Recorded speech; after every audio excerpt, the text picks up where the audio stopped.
From vibrant coral reefs to serene snow-capped peaks, our planet pulsates with the cycle of life and death.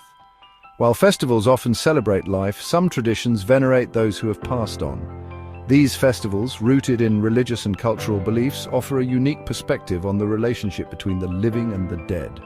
Across the globe, from Mexico City to Kyoto, we find customs and rituals that honor ancestors and embrace mortality.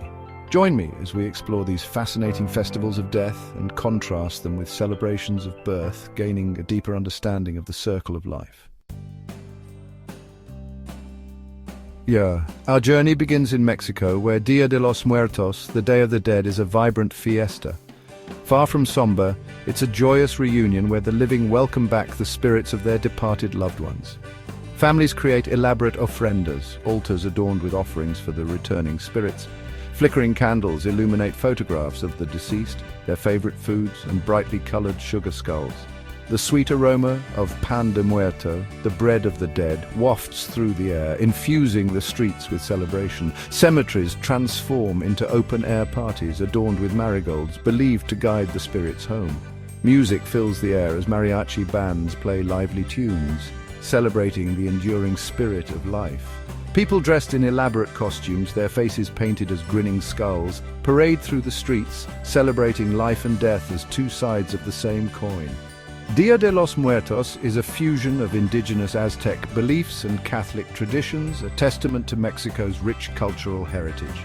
The Aztecs, who believed that life was a dream and death an awakening, celebrated their ancestors with offerings and festivities. When the Spanish conquistadors arrived, they brought their own traditions, including All Saints' Day and All Souls' Day, which coincided with the Aztec festival. Over time, these traditions intertwined, giving rise to the unique celebration we know today as Dia de los Muertos. This fusion of cultures is evident in the symbolism of the festival.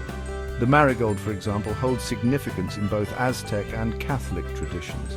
For the Aztecs, it represented the sun and its life-giving energy. For Catholics, it became associated with the Virgin Mary and the Day of the Dead. Dia de los Muertos is not just a celebration of the dead, it is a celebration of life itself, a reminder that death is not the end but a transition. Our journey now takes us to Japan, where the Obon Festival illuminates the night sky with thousands of floating lanterns. This ancient Buddhist tradition, observed for over 500 years, honors the spirits of ancestors, welcoming them back for a brief reunion. As the sun sets, families gather to prepare for the arrival of their ancestors.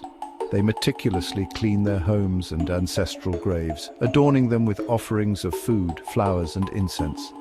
The air becomes thick with the fragrance of incense, creating an ethereal atmosphere. Chochin, colorful paper lanterns, are hung outside homes, their soft glow guiding the spirits back to their families. In the evening, families gather for Toro Nagashi, the lantern floating ceremony. Each lantern, representing a departed soul, is gently placed on rivers or the sea, creating a mesmerizing spectacle of flickering lights. The Obon Festival is a time for reflection and gratitude, a chance to express appreciation for the sacrifices of ancestors.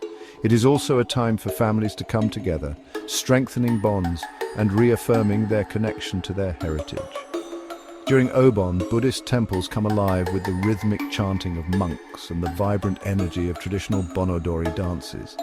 These dances, often performed in circles, symbolize the cyclical nature of life and death. The Obon Festival is a beautiful reminder that while our physical bodies may perish, our spirits live on, connecting us to those who came before us and those who will follow. Our exploration of death rituals now leads us to China, where the Hungry Ghost Festival casts a solemn yet fascinating shadow over the 7th lunar month. This ancient tradition, rooted in Taoist and Buddhist beliefs, centers around the realm of hungry ghosts, restless spirits seeking solace and sustenance. According to Chinese folklore, the gates of the underworld open during this month, allowing these spirits to roam freely among the living. These are not malevolent entities, but rather souls seeking appeasement, their hunger a metaphor for unfulfilled desires and unresolved issues from their earthly lives. To appease these wandering spirits and ensure their passage back to the underworld, families perform a series of rituals throughout the month. Offerings of food, incense, and paper money are made, symbolizing sustenance, respect, and a desire to ease their suffering. One of the most striking aspects of the Hungry Ghost Festival is the burning of joss paper, intricately crafted paper replicas of everyday objects. These offerings, consumed by flames, are believed to transform into ethereal versions in the spirit world, providing comfort and necessities to the deceased. Elaborate operas and puppet shows are also staged during this time, intended for the entertainment of the visiting spirits. The Hungry Ghost Festival reflects a deep sense of compassion and filial piety, acknowledging the suffering of those who have passed on. It is a reminder that death is not the end, but a transition, and that acts of kindness and remembrance can ease the journey of those who have departed. Our journey now takes us to Nepal, where the Gai Jatra festival, also known as the Cow Procession, offers a unique perspective on death. This ancient Hindu tradition, celebrated annually in the monsoon season, transforms grief into a colorful tapestry of music, dance, and laughter. Gai Jatra, literally translating to Cow Festival, finds its roots in a legend surrounding a grieving queen. When the queen was inconsolable after the death of her husband, the king declared that every family who had lost a loved one in the past year should participate in a procession, leading a cow through the city streets. The cow, a sacred animal in Hinduism, symbolizes purity and acts as a guide for the departed soul on its journey to the afterlife. The procession, filled with music, dance, and humorous skits, serves as a reminder that life, like the ever-changing monsoon season, is a cycle of birth, death, and renewal. Families who have lost loved ones dress their children in colorful costumes, often representing the deceased. These children, their faces painted with intricate designs, lead decorated cows through the streets, transforming sorrow into a celebration of life. The Gai Jatra festival is a testament to the resilience of the human spirit, teaching us to embrace the impermanence of life and honor the memory of loved ones with laughter and remembrance.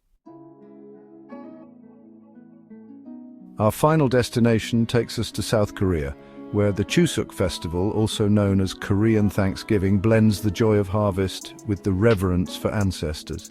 This three-day festival, celebrated on the 15th day of the 8th lunar month, is a time for families to reunite, give thanks for the year's bounty, and pay respects to those who came before.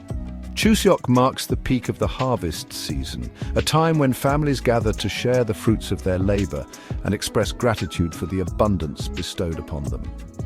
Rice cakes, known as songpyeon, are a staple of the festival, their half-moon shape symbolizing prosperity and good fortune. Ancestral rites, known as chari, form an integral part of Chuseok. Families gather at ancestral graves, meticulously cleaning and tending to them as a mark of respect. Offerings of freshly harvested food, rice wine, and incense are made, symbolizing gratitude and a desire to share the year's bounty with their ancestors. Traditional games and dances passed down through generations add to the festive atmosphere. Chuseok is a time for reflection, gratitude, and the strengthening of family bonds, reminding us that we are all connected to our ancestors, their legacies shaping our present and guiding our future. Our journey through these diverse festivals reveals a profound truth. While death is a universal experience, the ways in which we perceive and commemorate it are as varied as the cultures that make up our world. From the vibrant celebrations of life in Mexico's Dia de los Muertos to the solemn rituals of China's Hungry Ghost Festival, each tradition offers a unique perspective on the relationship between the living and the dead. These festivals of death, often steeped in ancient beliefs and rituals, stand in stark contrast to celebrations of birth, such as Christmas, Hanukkah, or Diwali, which often focus on new beginnings, hope, and the promise of the future. Yet both types of festivals remind us of the cyclical nature of life, the importance of family and community, and the enduring power of faith and tradition. As we reflect on the diverse ways in which cultures around the world celebrate life and death, we are invited to examine our own beliefs and traditions. How do we perceive death? How do we honor the memory of those who have passed on? Share your thoughts and experiences in the comments below.